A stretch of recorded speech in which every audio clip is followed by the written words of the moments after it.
Bienvenue sur Good Morning Travail et j'ai le plaisir aujourd'hui de recevoir Cécilia Cossé. Bonjour Cécilia. Bonjour Eric. Cécilia, 32 ans, vous êtes héritière d'une lignée d'entrepreneurs, mais surtout bâtisseuse de votre propre destinée. Vous avez grandi dans l'effervescence des projets familiaux, mais c'est par vos choix, vos doutes et vos élans que vous avez forgé votre parcours. Dans vos premiers pas, dans un magazine montpelliérain, à la direction générale d'une petite structure, vous avez exploré secrets du marketing, de la communication et de la gestion, sans jamais perdre de vue soif d'indépendance.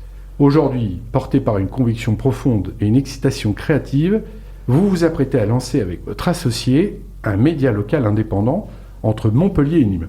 Vous incarnez cette génération qui ose quitter le confort du salariat pour donner vie à ses idées, valoriser les initiatives locales et défendre les valeurs d'authenticité, d'écologie et de proximité. Vous êtes la voix de celles et ceux qui transforment la frustration en énergie créatrice et qui du jour au lendemain décident de réinventer leur horizon.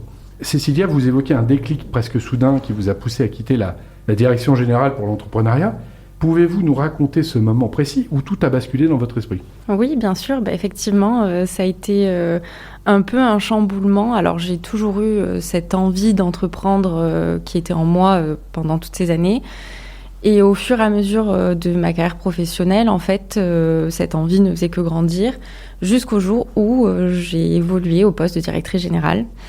Et en fait, pour tout un chacun, je pense que ça pourrait être une concrétisation de se dire qu'à 31 ans à l'époque, on devient directrice générale d'une petite société montpelliéraine, en plus qui n'était pas la mienne. Donc c'était quand même la preuve d'une confiance et d'une certaine compétence dans le domaine. Et en fait, pour moi, ça fait tout l'inverse. Je l'ai plutôt vu un peu comme un échec parce que je me suis rendu compte que c'était pas du tout ce que je voulais faire.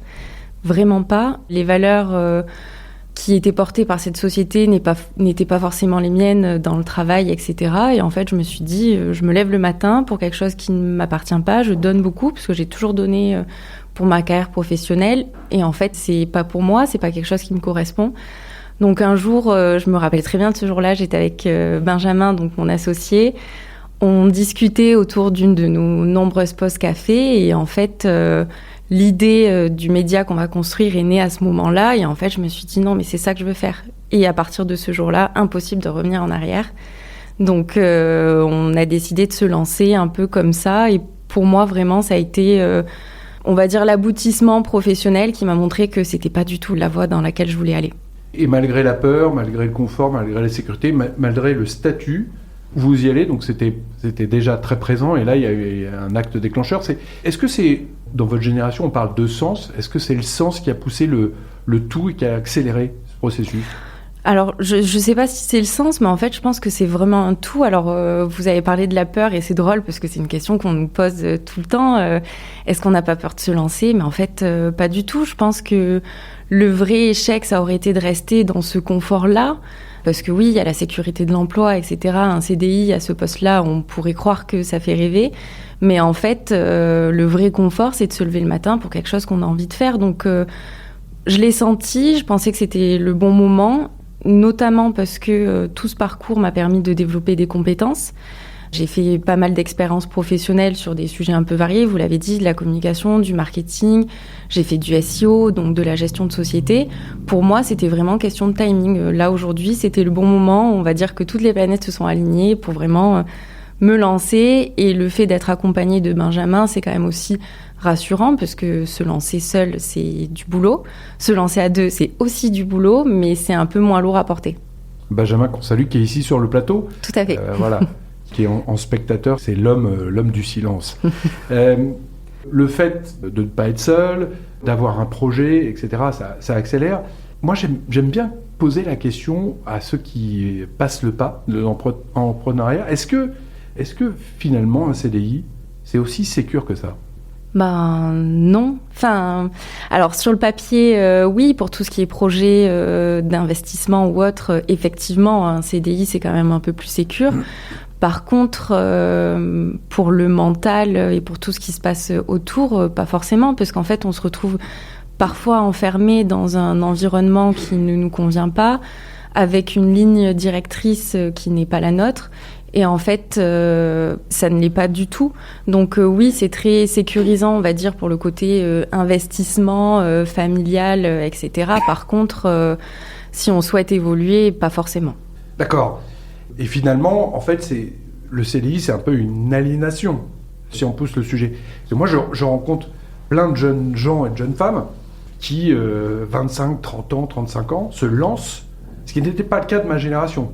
Oui, effectivement, je pense qu'aujourd'hui, on a quand même une capacité d'adaptation qui est peut-être différente de celle d'autrefois. On a moins peur de se lancer. Et puis concrètement, en fait, le risque, il est moindre. J'ai toujours travaillé, j'ai toujours aimé travailler. Si l'activité qu'on va lancer ne fonctionne pas, alors chose que je doute fortement, mais si jamais il s'avère que ça ne fonctionne pas, on rebondira. On saura se réadapter, trouver autre chose et puis aller de l'avant. Et donc, en fait, je pense qu'aujourd'hui, beaucoup de personnes peuvent rester dans un CDI par confort et par peur, mais finalement, sauter le pas, ça fait pas si peur que ça. Et puis, je pense que quand on le fait, c'est qu'on est forcément intelligent, travailleur, bosseur. On rebondira s'il se passe quoi que ce soit de négatif. Donc, pas plus de crainte par rapport à ça. Effectivement, le CDI peut enfermer, mais c'est pas une finalité en soi. D'accord. Le pire des risques, c'est pas de prendre des risques, finalement. Exactement. Est-ce que vous pouvez nous expliquer, non pas la genèse du projet, mais la coulisse, la création d'un projet? Comment ça se passe? Comment on se lève le matin Eh bien, écoutez, on se lève tôt le matin avec l'envie de bosser, l'envie d'y aller. Et ça, déjà, ça fait 70% du job. Et après, il se passe beaucoup de choses. Alors, j'y repensais encore sur la route en venant. Si vous voulez, dans mon esprit, je vois un grand chemin avec plein de pierres dessus, puis il faut les enlever une par une. Donc, si vous voulez, on se lève le matin, on a une to-do à faire, et puis on essaie de débroussailler un peu tout ça.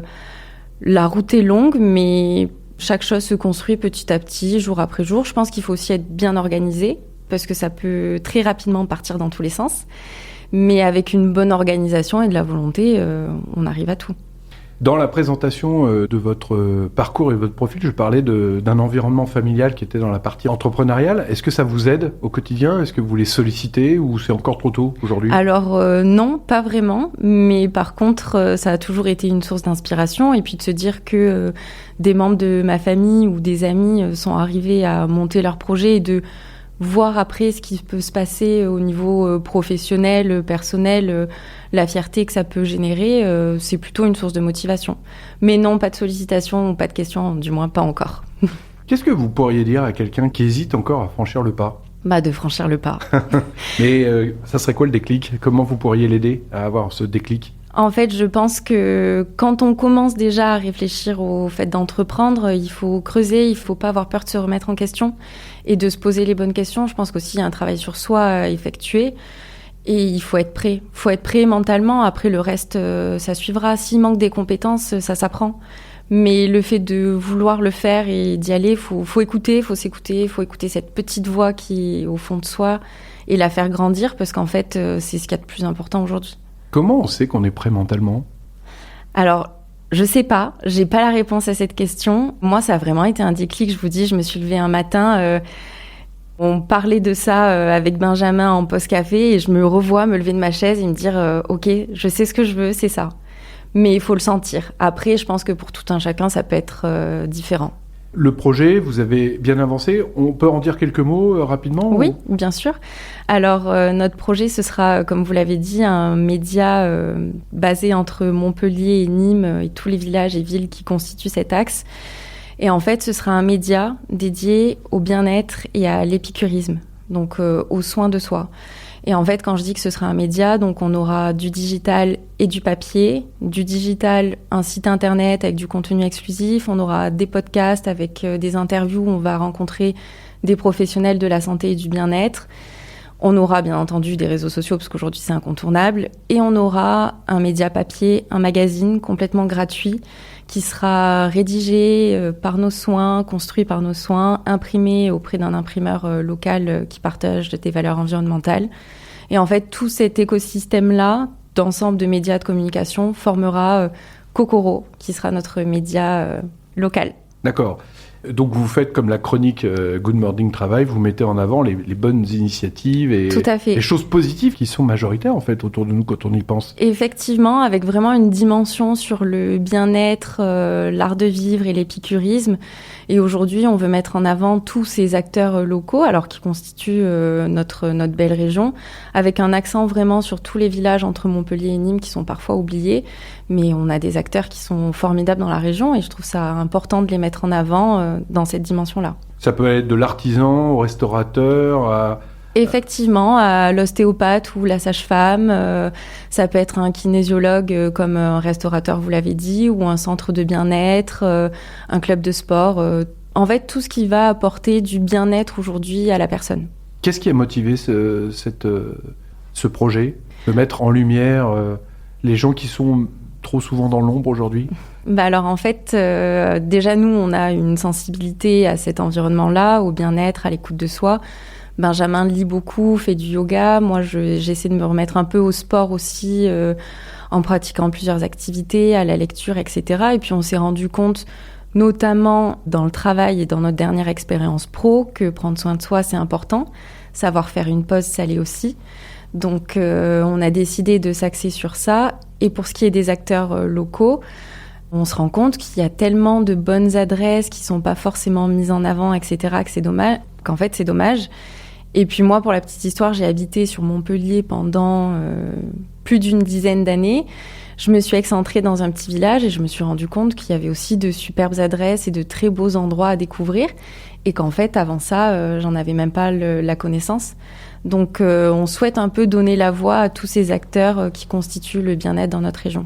Donc, ambassadeur des talents français dans les petits villages de France, sur la région héraultaise et du Gard. Tout à fait. On vous souhaite une belle réussite, évidemment. C'est un super beau projet. Merci. Ce que je vous propose, Cécilia, on se donne rendez-vous dans un an et puis on fait un point sur l'évolution du magazine et de votre projet général. Bien sûr, avec plaisir. Bon, belle route à vous. Merci beaucoup. À bientôt. Bonne journée.